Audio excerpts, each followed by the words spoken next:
21st of October, Rabbi Moore, Parsha Hashavua Vayera.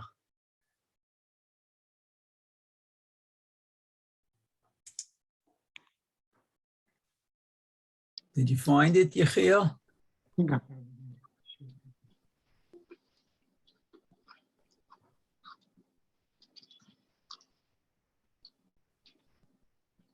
By the way, Yechiel, I looked up as fast in my Chumash Rashi translation on Bereshis.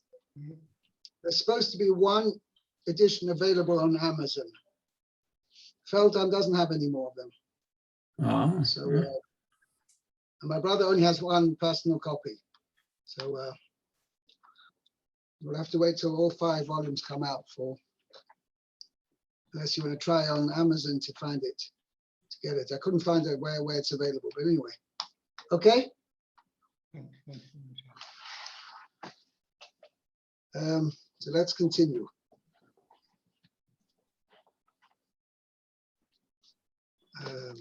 Pasuk.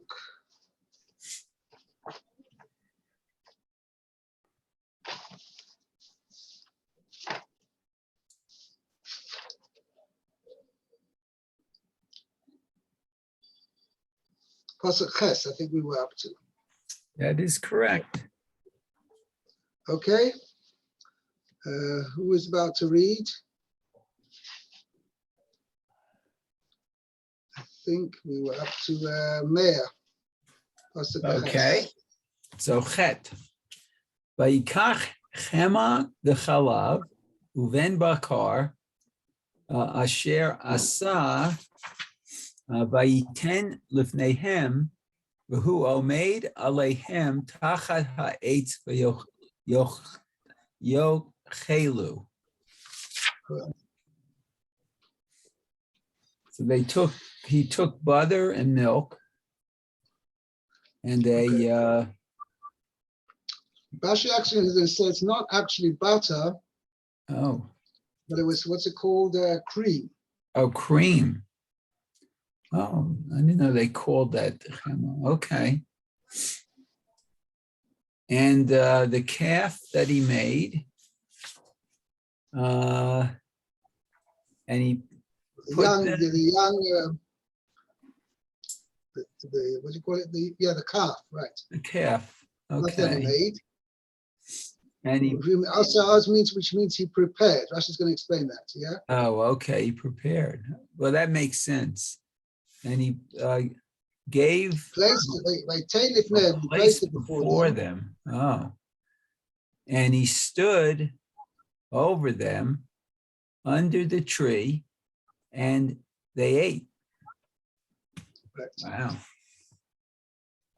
Okay, so let's see. So Rashi's going to address a number of points over here. Okay, so Rashi. Vayikach hema v'gomer. So he took the cream and etc. Okay. The lechem lo hevi lefi she persa sara nida. Oh. So he did not bring, I guess, the bread, the lechem. The bread he did not bring. Okay. Why? Which appears Sarah Nida. So Sarah was in her nida, so she couldn't do anything. She had a period. Mm-hmm. Okay. What does persa mean?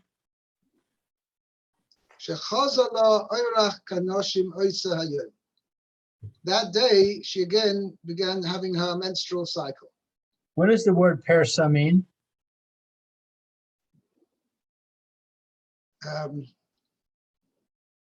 Paras means to spread out. I don't know why actually the term is used like that. Just 1 second.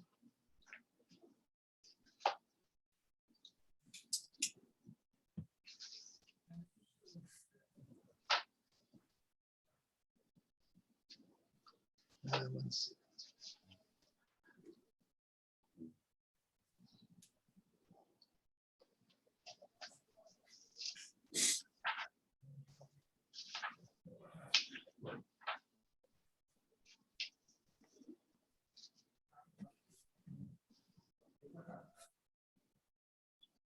I just translated. Shapirsa Saranida, Sarah had menstruated. So that means no other thing. But lifrois means to really spread. I don't know what the term, why it uses that term regard to nida. What about the word orach? Oirach means a woman's menstrual cycle.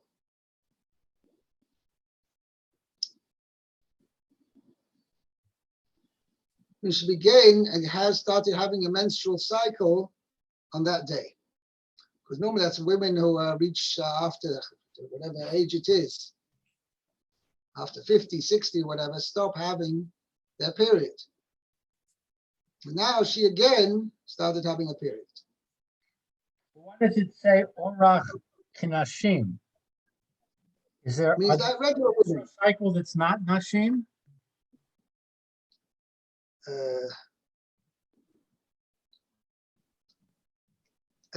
Rashi is actually paraphrasing the term used in, where is it? Pasuk Yud Aleph.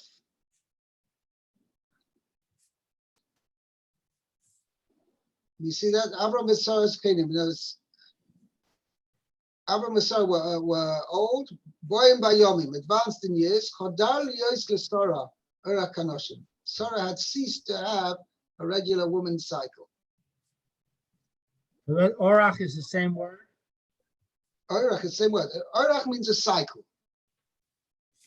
And Orach kanoshim, Not a menstrual cycle, but a cycle. right.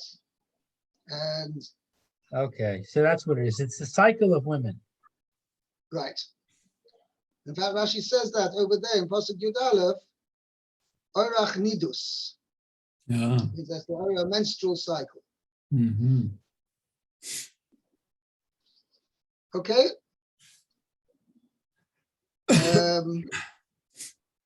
So we Now, Shechozel Orach kanoshim esayom, b'nitzma ha'isa. And the dough became tummy. Isa, right? Okay, became tummy. Okay, then he goes Now, on. what is interesting is, Oh. normally we do is, who is forbidden to eat impure food?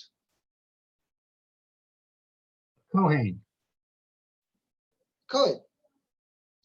Okay? As much. Maybe also it's forbidden to eat Maisa Sheni, also has to be eaten in purity. But that has to be eaten in Yerushalayim. But why should these guests, first of all, Avram himself is not obliged to eat food which is only pure. He could just as well eat impure food as well. And similarly, the guests for sure.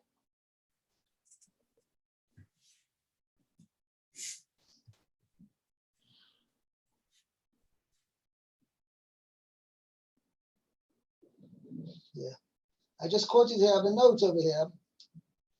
The Gemara says that deduces from here that Avram was particular to eat bread prepared only in ritual purity, even if it was not set aside for a holy purpose. So what the Gemara terms it, he was oichel chulin al taras hakodesh. He would make sure that even regular food, he would only eat it in the same state where al taras hakodesh means it's the same level of purity as holy foods. He was regular to, Avram was particular to do that the whole time. Because any food that Avram ate was made sure to be on the level of purity as if it were holy food. Okay, but the thing is, the Chiddush over here is that even regarding the guests, he was also particular, even though they weren't, they're not, I mean, I can't, Jewish, I mean, the question is, was Avram Avinu himself Jewish? But certainly they weren't particular about eating food, that they had to be pure, that to be tahor. Nevertheless, Avram was particular that his guests should only have tahor food. Okay, let's continue. So is that a chumrah? He kept a chumrah? Yes.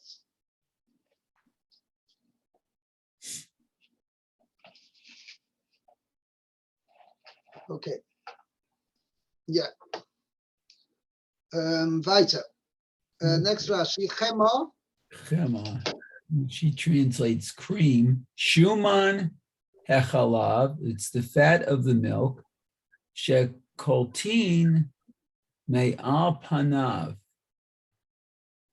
I don't know what coltine The is. skims of the topper from the top of the milk. Skim off the Now, top. these days we used to homogenize milk. But I remember as a kid, the milk came in, first of all, it came in milk bottles. Don't know if they had such a thing in America. But anyway, and I remember that the cream would float up to the top. Ah, So you had to shake your bottle of milk to make sure that all the cream was mixed together with the rest of the milk. But that's what they're in this times of this is what they're referring to, that they used to let the milk sit, obviously not to spoil, and they would skim off the cream from the top. Okay. That's why it was called skim milk. okay. When I Right, that was the young, thing, right. they didn't have low fat milk or non-fat milk. They had skim milk. Correct, meaning they let the thing, they skimmed off the cream from the top, and you were just left with the milk without the fat. Right. Oh, that's it. Oh, okay. Now you know. Now it's after how many years you finally found out. Okay.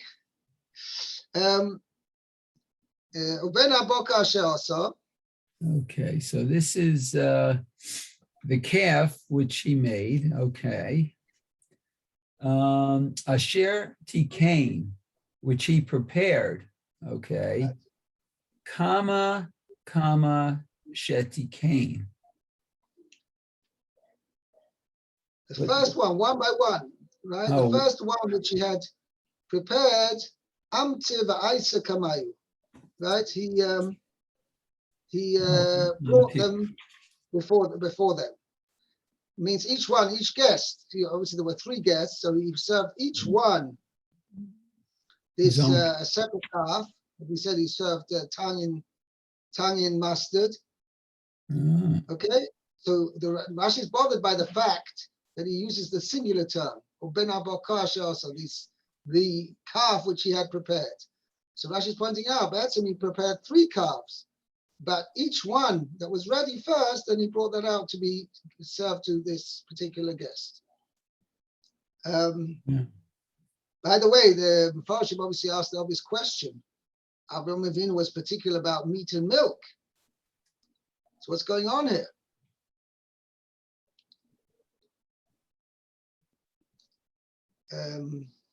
Good question. So that actually goes into the Shaila.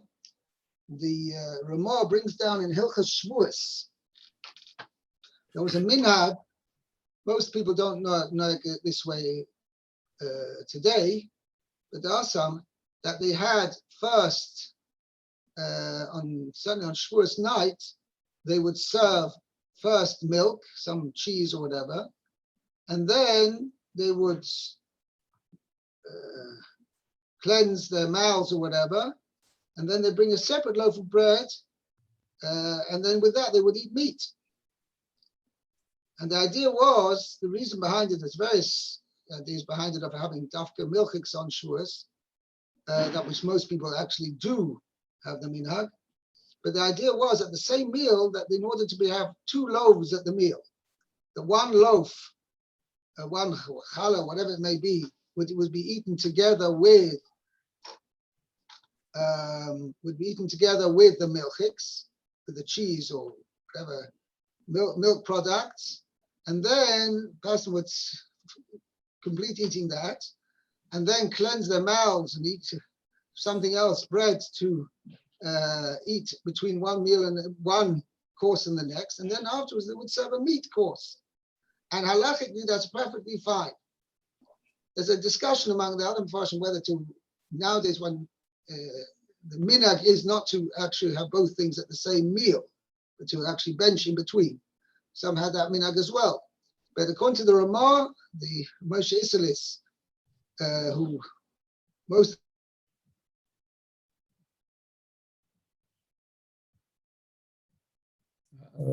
Rabbi froze. Again, Yes.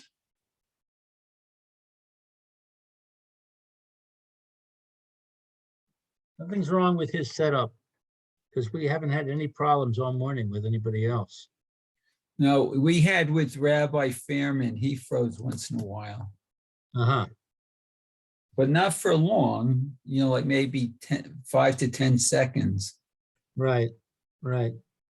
But with Rabbi Lang and Rabbi First, we didn't have any problems. No, that's true.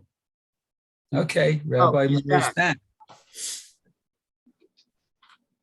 By the way, when you're disconnected, I checked my modem and my modem's working perfectly. So I don't know what happened. Okay. Anyway, we're back again. So most of us, especially on Friday night, we have fish first and then meat. Fish course and then a meat course. So there's also an Indian, not because of halachic problem of eating them together, but more of a health Indian.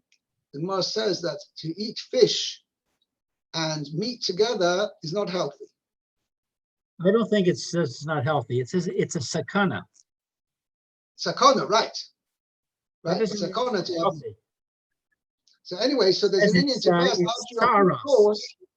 Sorry, Saras? Rashi says it's taras.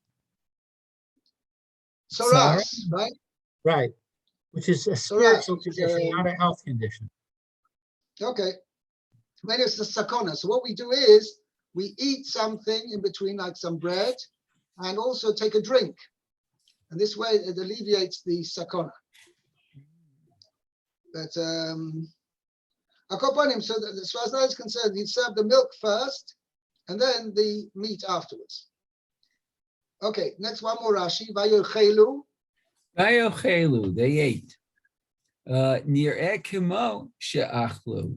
It only appeared that they ate.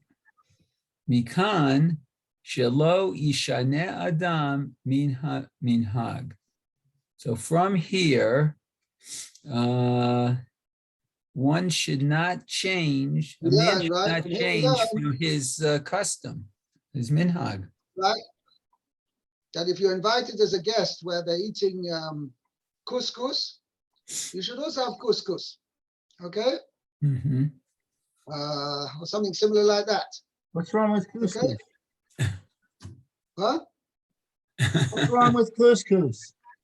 Nothing wrong with couscous, but I don't particularly like it. But anyway, it's something Lima which... beans.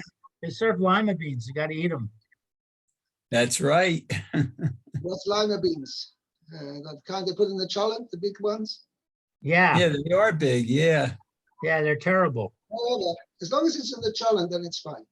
Okay.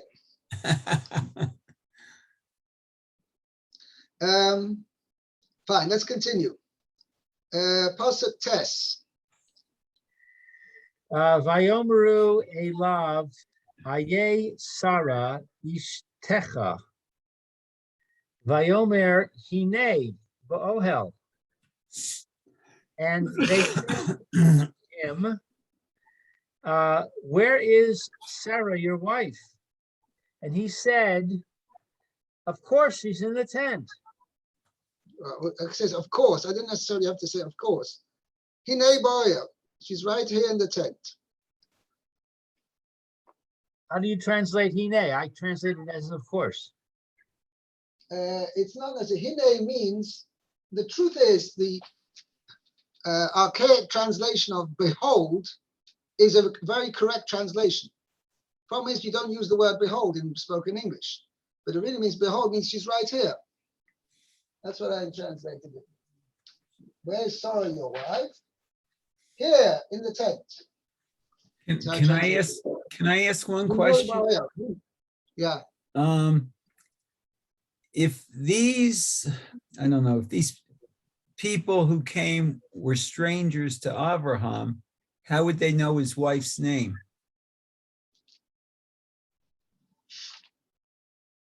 Listen, do you know what Joe Biden's wife's name is? No. No, neither do I. But anyway, maybe come by the time we finished his term, probably we will know. Okay, Right. maybe, yeah. And so Avraham Avinu was pretty famous. Uh-huh. Okay, I see. That could well be obviously the Malachim, obviously they knew there was a central purpose to. The question is, major question is, what is the whole purpose of this pasuk telling us? What do we need the pasuk for? Why does the Torah put this pasuk in the Torah? I mean, put it in the Torah. Why does it appear? Teach us derech eretz. Especially, well, okay, we'll see about this in a second. Especially as we'll see in the next pasuk, okay, that the Malach did not address, he did not speak directly to Sarah. He spoke to Avram. I will come back to you this time next year, and there will be a son to Sarah, your wife. So it's quite clearly he's speaking to Avram and not to Sarah. So what was the point of this? So if he wants to speak to Sarah, then I can understand. He says, where's Sarah, your wife? Because I've got something to say to her. So he says, well, she's right here in the tent. I'll call her. But that's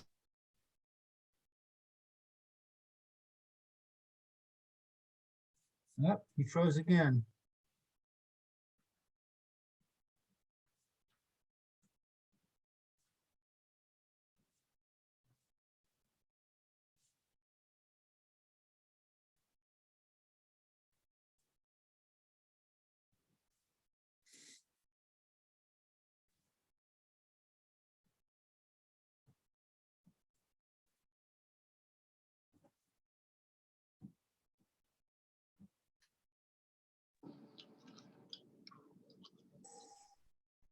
Hello?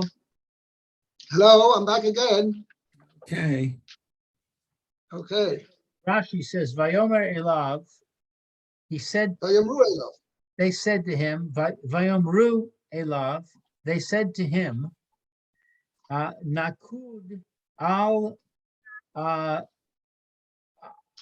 Yud Vav. There are dots on the Aleph, the Yud, and the Vav. Shebe Elav, of the word Elav. The Sanya, and it was put in a brisa. Rabbi Shimon ben Elazar Omer. Rabbi Shimon ben Elazar said, Kol makom shehakesan shakesav. Whenever it is written, Well, I'll explain to this in a minute. Wherever you have that, what's written is more than the ones which have dots on it. Atoderish aksav. Then you expound the letters that are written without the dots. But here's the other way around. The kan here, hanakuda rabba al aksav. The letters with dots is greater than that what's on the Rabba al-Aksav, and that's those letters which don't have dots. Therefore, atoderish hanakuda, therefore you expound those letters which have dots.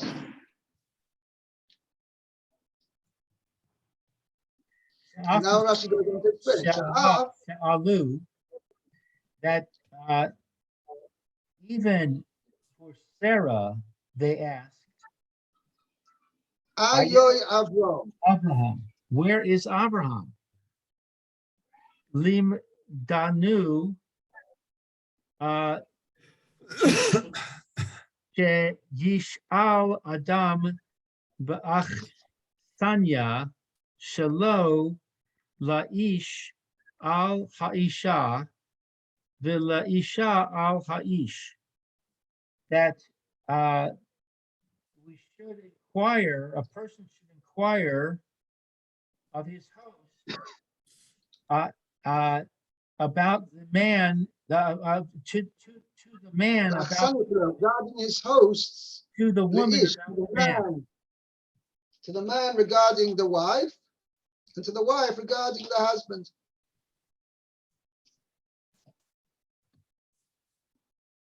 Ubivava Mitzia Omrim, and in Bava Mitzia it is said, Yodim Hayu Malachei Hashari. I'm sorry, I have to excuse myself for a second. Okay. Mayor, you want to continue? Okay, let me just see. Where were we? In the mission in the okay, the Baba Metzia Omrim. Okay, so Baba Metzia it says, Yodim Hayu Malachei Hasharet. So the ministering angels, these angels who had come to Abraham, knew okay, no. Sarah Imenu Heichan Haita. Oh, where our mother Sarah was. Right. Okay. Ella, but Lahodia Shetzinua Haita. So to announce that her modesty, that she was modest, I guess. Right. To make it known, to publicize the fact that she was. Okay. Kidei lechabva abala. That's To make her dear to her husband. Oh, okay. I'm a Rabbi Yossi, the Rabbi Chanina, Kidei l'shager la kos shel bracha. So Yossi, son of Chanina, said it's in order. I'm not sure what l'shager is. To send her. Oh, send her. The kos shel bracha means when the din is halacha is if a guest benches, right? You honor the guest to lead the benching, to be mazamen. So at the end of the meal, especially do it if you do it a la kos, meaning that when he benches, he benches with a cup of wine. Right. So then at the end of benching, he should send the lady of the house, he should send her the cup of wine from which he's drunk, to give it to her that she should also drink from that kos shel bracha. Oh. Because it's a special bracha, that's the Zaycha, it's a special bracha from drinking from that kos, from that cup of wine. Wow. Okay. I don't know how often the situation arises, but there's an Indian, actually, a person on Shabbos, particularly on Shabbos. Otherwise, during the week, it doesn't normally happen. If a person on Shabbos, a person has 3 people, you have a zimun, then you should do it on a cup of wine. Uh-huh. Okay. There are some opinions hold that even a person by himself should also make a bracha bench on a cup of wine. But the minhag is generally only when there's zimun, and there's only 3 people benching together. Okay. Okay? Okay, so one more Rashi here. Here, behold, okay, in the tent, Tsunuahi, because she is modest. Right.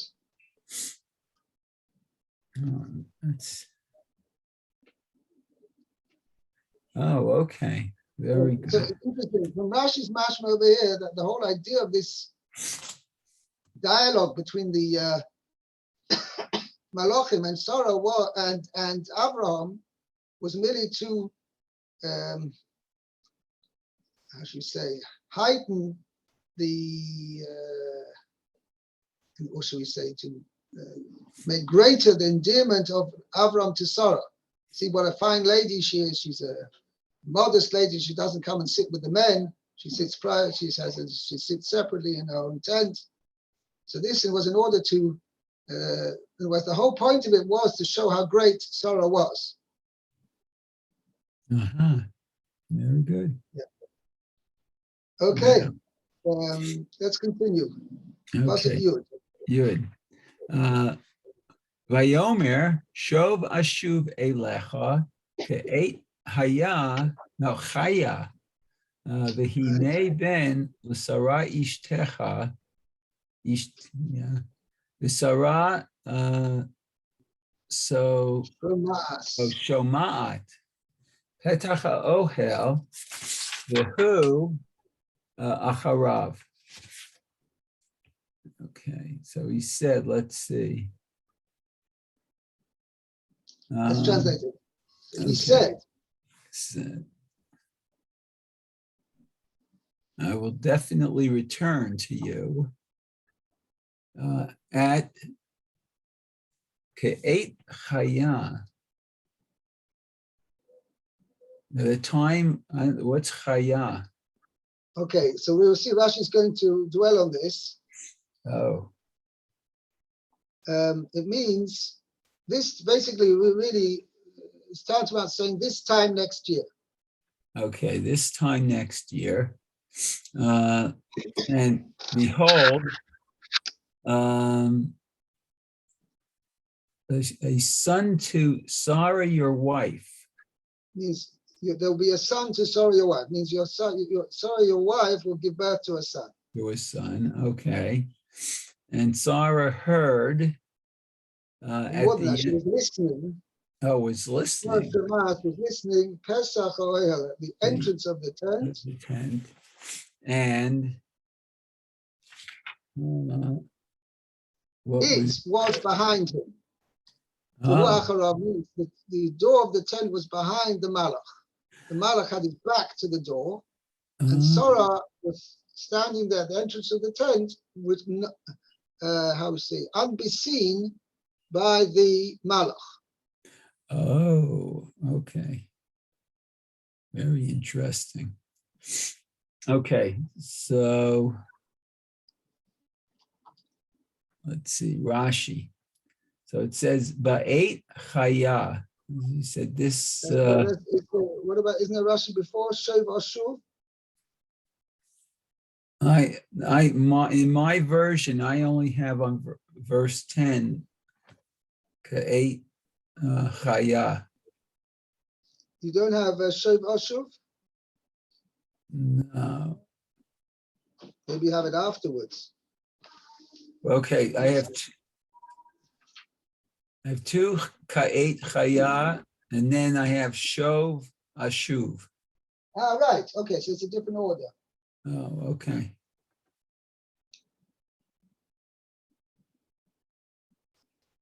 Okay, hold it. Oh, yeah, that's strange. So should I do Shov Ashuv first? Well, you should do that first, yeah. Okay, which means I'll definitely return. Lo Visro Hamalach. So let's see. The angel didn't tell him, I guess. Sheyashuv Elav. The Malach himself, it wasn't up to the Malach himself. That he would return to him. Right. Okay. That he himself, only merely as an emissary of HaKadosh Baruch Hu Omaloi. He said it as an emissary of Hashem. When the words Shov Oshuv Eilecha, I will surely return, means as an emissary of Hashem, Hashem is saying, I will return.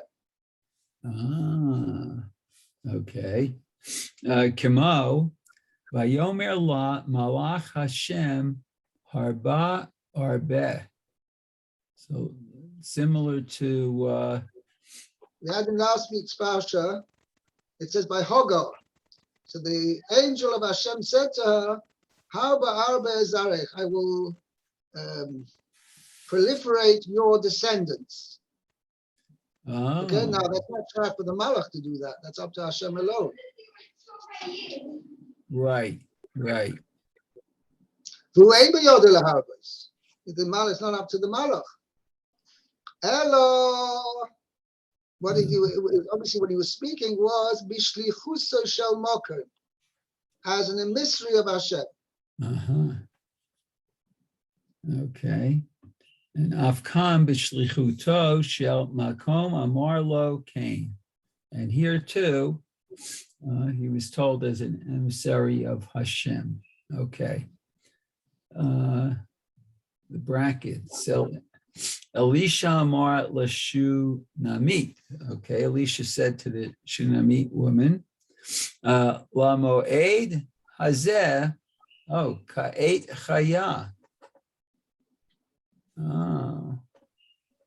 So the appointed time is at this time next year. There'll be life. At Rebecca's ben, you'll be suckling. Or at Rebecca's ben, you'll be not clutching, you'll be Is that nursing the son? a son. I mean, you'll be holding.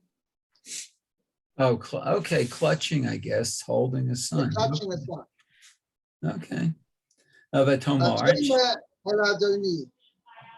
And she said, Vatoma, and she said, replied, Al Adoni, no, my master. Isha Lekim,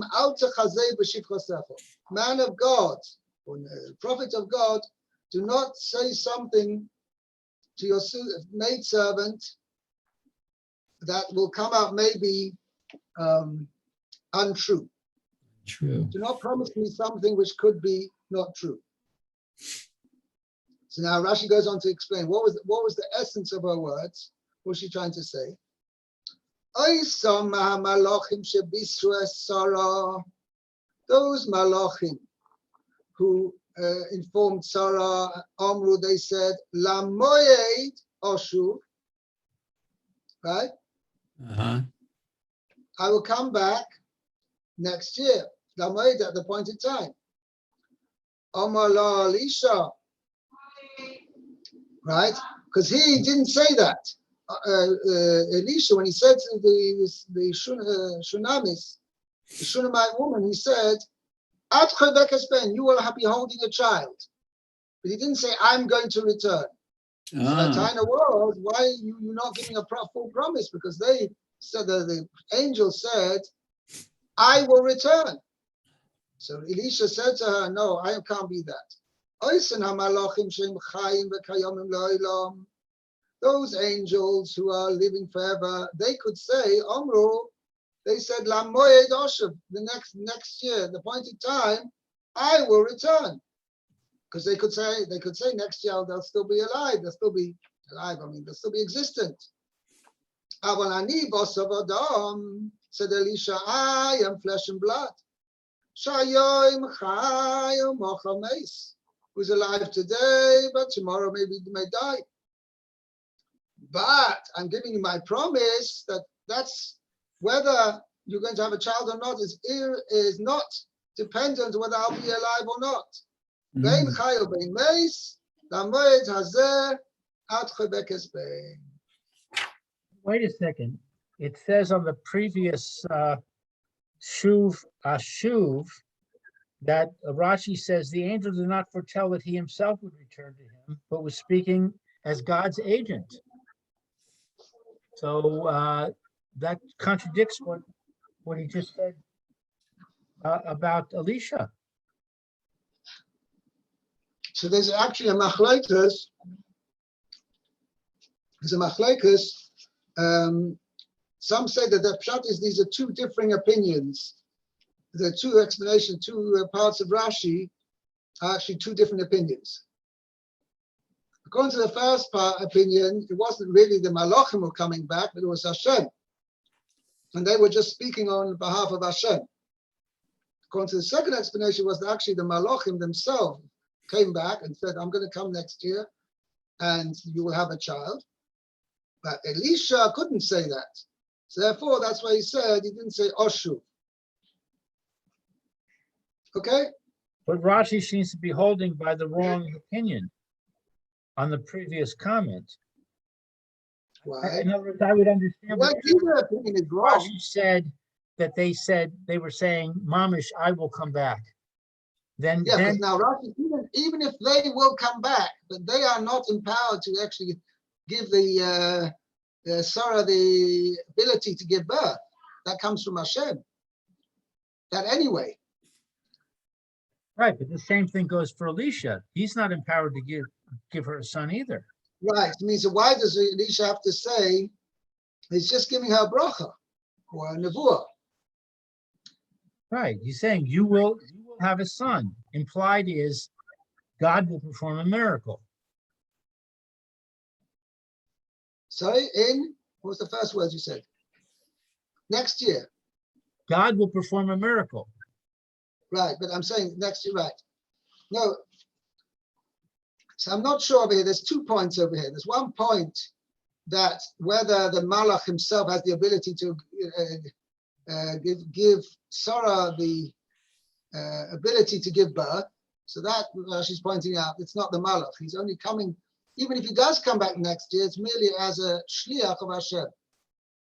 But then Rashi's making another point that the Malach said he could say, I'm coming back next year, because the Malach is still is existent forever.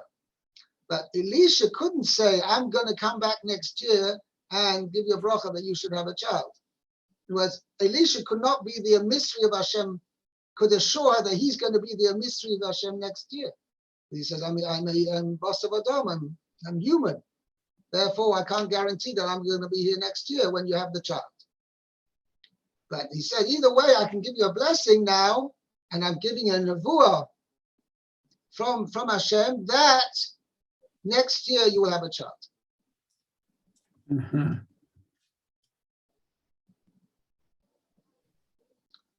In other words, there's 2 points here. A malach can say, in the name of Hashem, in the name of his Meshaleach, in the name of the one person who's sending him on the mission, he can say, I'm going to come back next year and you'll have a child. A human being can't do that.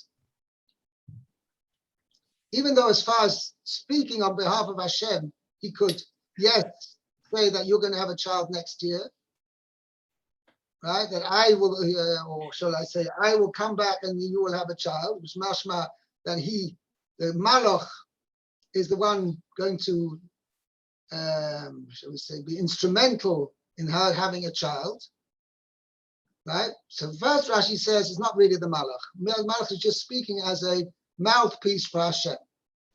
But even then, even a human Navi, even though he's also can be a mouthpiece for Hashem, he can't say that I'm going to come back next year.